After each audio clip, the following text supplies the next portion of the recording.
ছিল বাবা, এই বাবারও বলছি ভোলানাথ সত্য যুগে ছিল এই মহাদেব, ত্রেতা যুগেও ছিল মহাদেব, দাপর যুগে মহাদেব ছিল, কিন্তু কলিতে কিন্তু মহাদেব নেই, ভোলানাথ নেই। উনি অদ্বৈত আচার্য রূপে এসেছে। আর এই অদ্বৈত আচার্য 12 বছর ধরে গঙ্গায় তুলসী পত্র ভাসিয়ে দিয়েছিল। কেন? এই গৌরকে আনবার জন্য। এত কাঁদছে, একদিন দুদিন কি ভগবানকে ডেকে পাওয়া যায়? পাওয়া যায় না। নয়ন জল ভক্তি দিয়ে ডাকতে ডাকতে ডাকতে ডাকতে তারপরে ডাক শুনে, অত সহজ নয়। তাই কি করেছে? প্রতিদিন তুলসী পত্র ভাসাতো অদ্বৈত আচার্য। আর কি বলতো? হে মাধব, এই কৃষ্ণায় নমঃ, তুমি একবার এসে দেখা দাও। তাহলে একদিনকে তুলসী পত্র ভাসছে, ভাসাতো ওই যেদিকে স্রোত যেত তুলসীও সেই দিকে চলে যেত।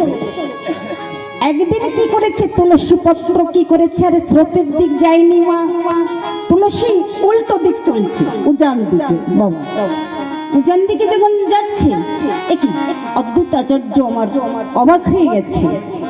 তুলসী উজান পথে যাচ্ছে কেন?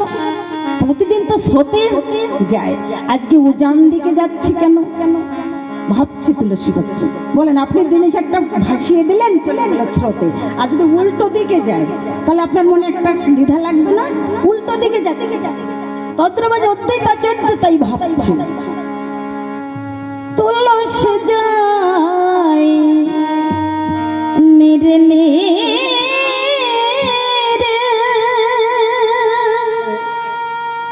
আমার অদ্বৈত যায় তীরে তীরে,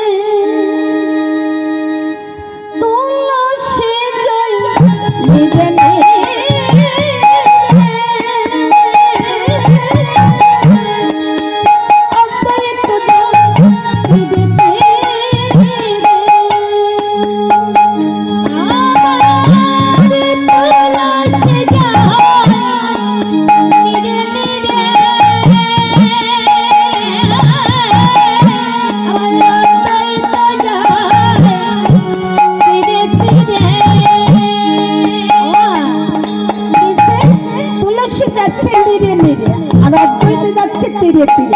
তাই ভেসে যে চলেছে, ভেসে যে চলেছে, ভেসে যে চলেছে, ভেসে